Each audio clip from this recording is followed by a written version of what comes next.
아마 하나님이 영광을 받으시게 하려 함이니 그의 3일차 기도에 참여하여 예배드리는 우리 모든 성도들 가운데 하나님의 놀라운 은혜가 언제나 함께하여 주시기를 주님의 이름으로 간절히 축원드립니다.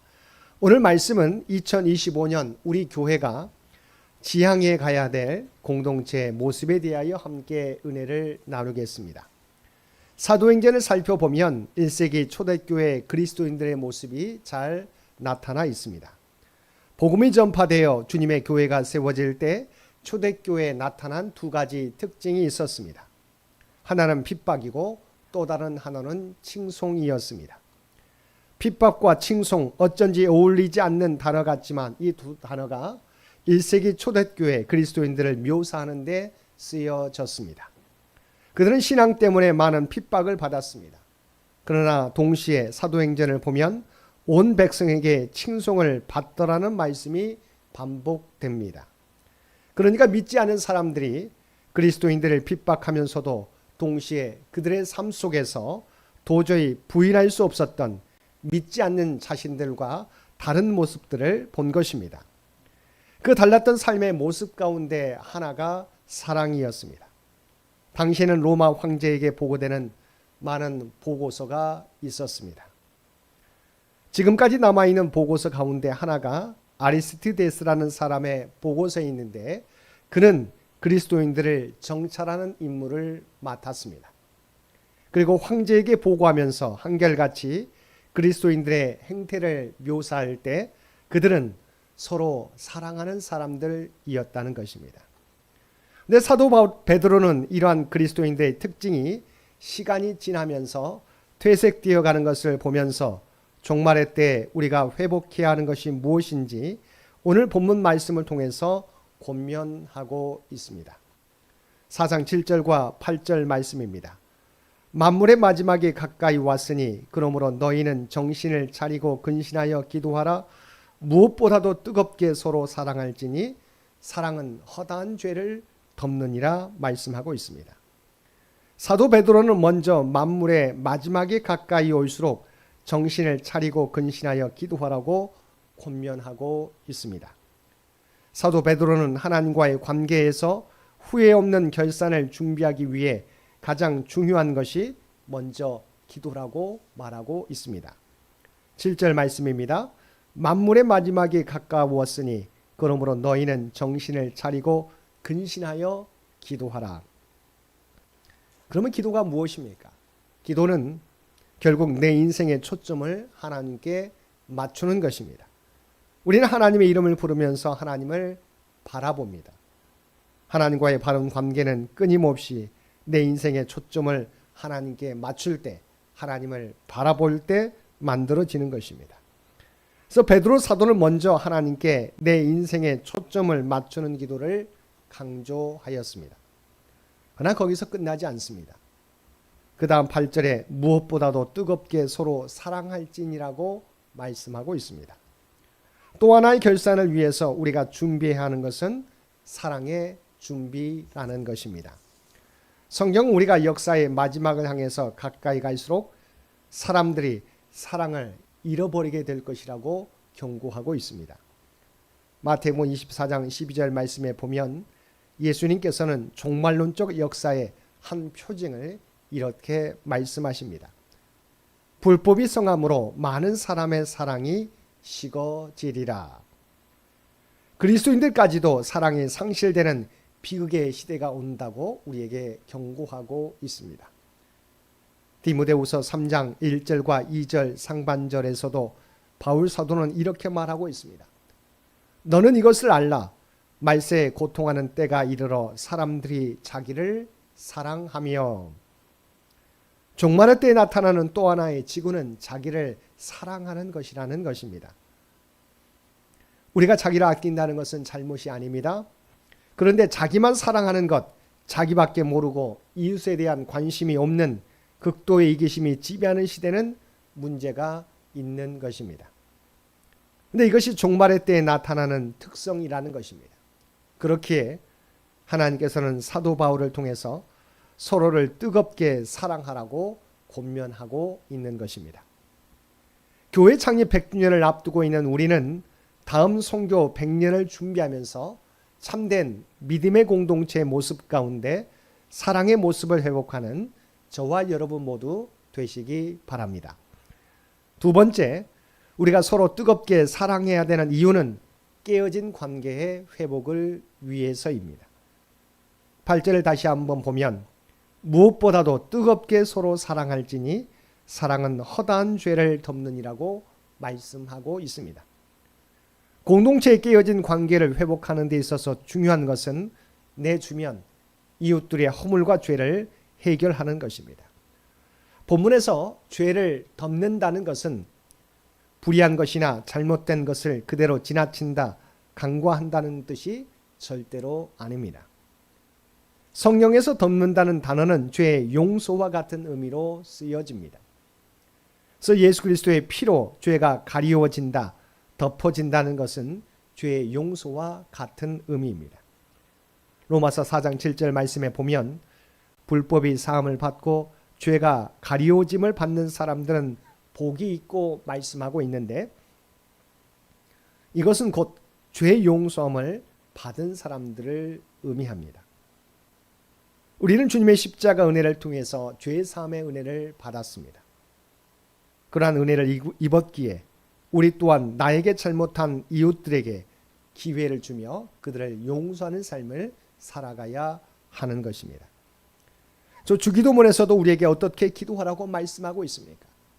우리가 우리에게 죄 지은 자를 사하여 준 것 같이 우리의 죄를 사하여 주시라고 가르치고 있습니다.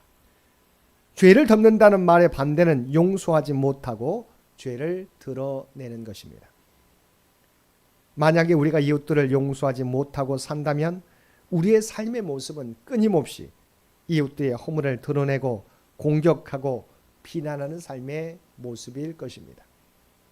끝없는 비난과 비판과 상처의 악순환이 계속될 것입니다. 우리가 믿음의 공동체를 회복하기 위해서는 이러한 악순환을 끊어내야 합니다.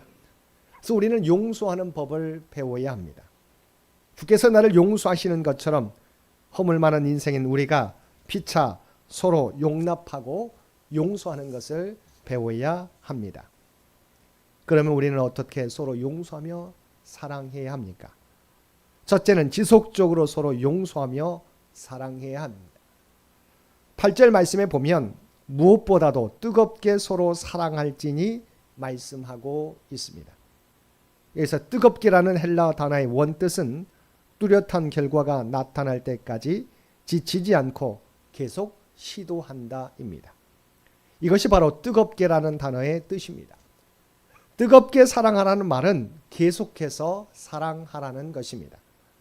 사랑의 분명한 열매를 맺는 순간까지 계속해서 그렇게 하라는 것입니다. 사실 우리는 일시적으로 그리고 잠깐 동안은 사랑할 수 있습니다. 그러나 계속 사랑하기는 어렵습니다.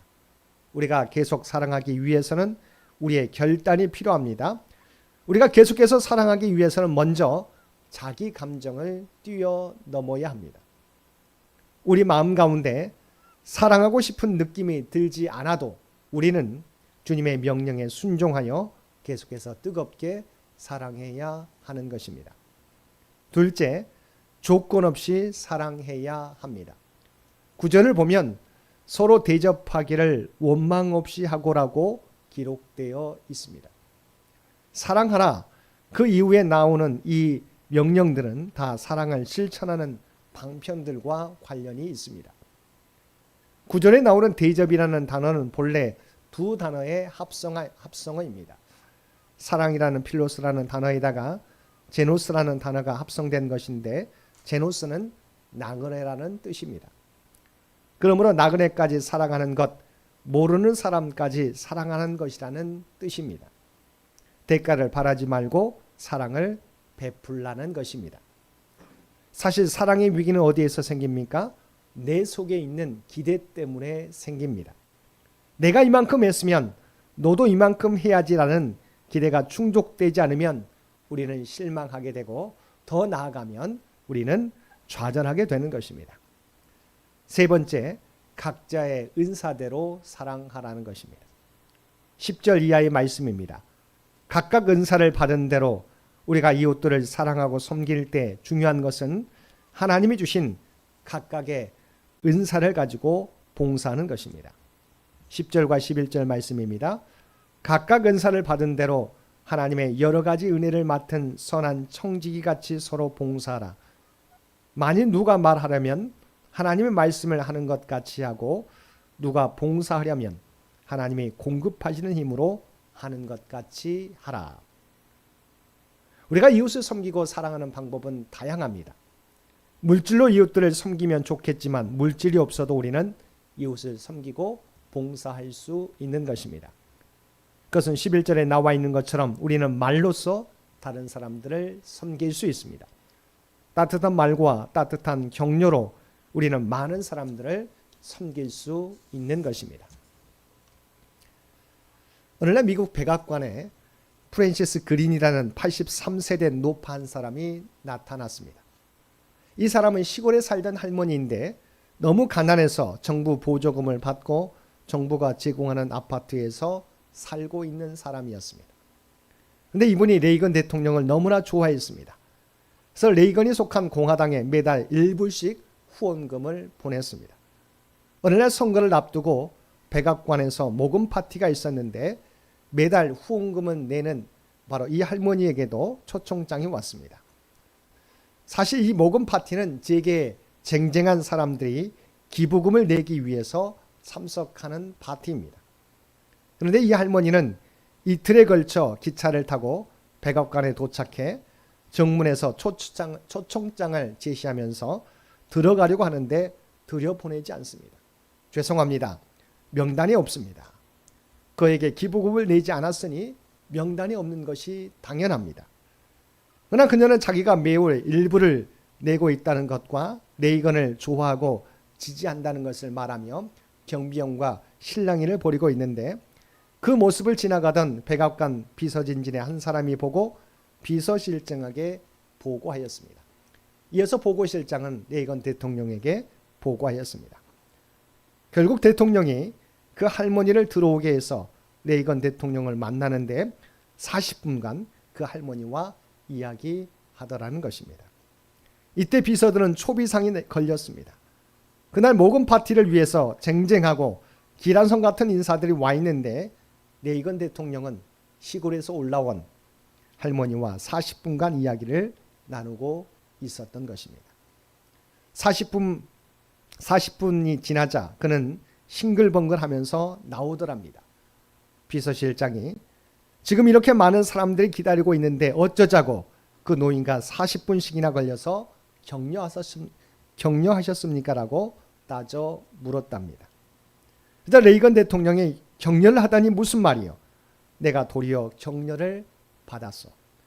선거를 앞에 두고 나를 향해서 쇼를 한다느니 배우나 하라느니 별소리들을 다 하는데 이 노인을 통해서 이 선거에서 버틸 만한 에너지와 힘을 얻었소라고 대답하더라고 하는 것입니다. 이처럼 세계를 이끄는 미국의 대통령도 누군가의 사랑과 격려가 필요하다는 것입니다. 사랑하는 성도 여러분, 이 땅에서 사랑이 필요 없는 사람은 아무도 없습니다. 모두가 사랑이 필요하며 사랑받기를 원합니다. 인생의 결산의 순간이 가까우는 이때 무엇보다도 뜨겁게 사랑하는 저와 여러분들 되시기 바랍니다. 주님의 사랑받은 자로서 동일하게 많은 사람들에게 우리가 받은 사랑을 돌려주는 저와 여러분이 되시기 바랍니다. 우리가 가진 은사로서 많은 사람들을 격려함으로 상처 입은 사람들을 다시 일으켜 세워줄 수 있는 저와 여러분 모두가 되시기를 주님의 이름으로 간절히 축원드립니다. 함께 기도드리겠습니다.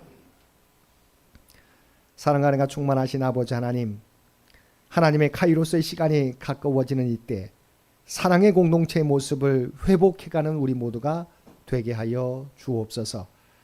하나님 사랑과 이웃 사랑을 이 땅 위에서 온전히 실천하며 살아가는 우리 모두가 되게 하여 주옵소서. 그리하여 우리가 하나님의 백성인 것을, 그리스도인인 것을 세상에 드러내며 살아가는 우리 모두가 되게 하여 주옵소서. 특별히 이 나라와 이 민족을 기억하여 주시고 오직 하나님의 뜻 가운데서 통치하여 주시기를 원합니다. 상처와 아픔이 있는 2024년을 지나 아버지 하나님, 우리에게 다가오는 2025년은 희망차게 다시 도약할 수 있는 우리 대한민국이 되도록 그래서 늘 함께하여 주옵소서. 100주년을 준비하며 나아가는 창현재단을 기억하여 주시고 이 재단을 통해서 하나님의 뜻과 영광이 드러나게 되길 원합니다. 하나님의 계획을 하나하나 성취해 갈 수 있는 창현재단이 되게 하여 주옵소서. 다음 선교 100년을 준비하는 데 부족함이 없도록 우리 모두를 주님의 뜻 가운데서 지혜 가운데서 인도하여 주시옵소서. 특별히 육신의 연약함 가운데 있는 많은 환우들을 기억하여 주시곤 합니다. 하나님 앞에 모든 것을 맡기며 나가게 될 때 아버지 하나님, 우리가 주님을 의지하며 간구하는 모든 기도 가운데 주님의 뜻 가운데서 응답하여 주옵소서. 견딜 수 있는 힘을 더하여 주시옵소서. 또한 모든 것을 이길 수 있는 귀한 능력을 우리 모두에게 허락하여 주시옵소서. 놀라운 하나님의 치유와 회복의 역사가 주의 백성들 모두에게 나타나게 하여 주옵소서. 또한 주의 백성들과 사랑하는 자녀들에게 믿음을 잃어버리지 않게 되길 원합니다. 아버지 하나님, 오직 믿음이 아버지 하나님 우리를 구원으로 이끌며 우리를 아버지의 영원한 생명으로 이끄는 줄 믿습니다. 주님을 바라보며 나아가게 될 때 아버지 하나님, 우리의 앞길을 주장하여 주옵소서. 사랑하는 자녀들 꿈과 비전을 준비해 가게 될 때 하나님, 하나님의 놀라운 지혜와 능력으로 그들 모두를 인도하여 주옵소서. 오늘 또 우리 모두에게 복된 하루를 허락해 주신 것 진심으로 감사드립니다. 날마다 주님과 동행하며 살아가는 우리 모두가 되게 하여 주옵소서. 우리가 하나님의 구원받은 백성이라고 하는 정체성을 늘 가지고 살아가게 도와주시옵시고 우리가 발을 딛고 살아가는 삶의 현장 가운데 그리스도의 아름다운 향기와 선한 영향력을 드러내며 살아가게 하여 주옵소서. 이 모든 간구 우리를 구원하여 주신 예수님의 이름으로 간절히 기도드리옵나이다. 아멘.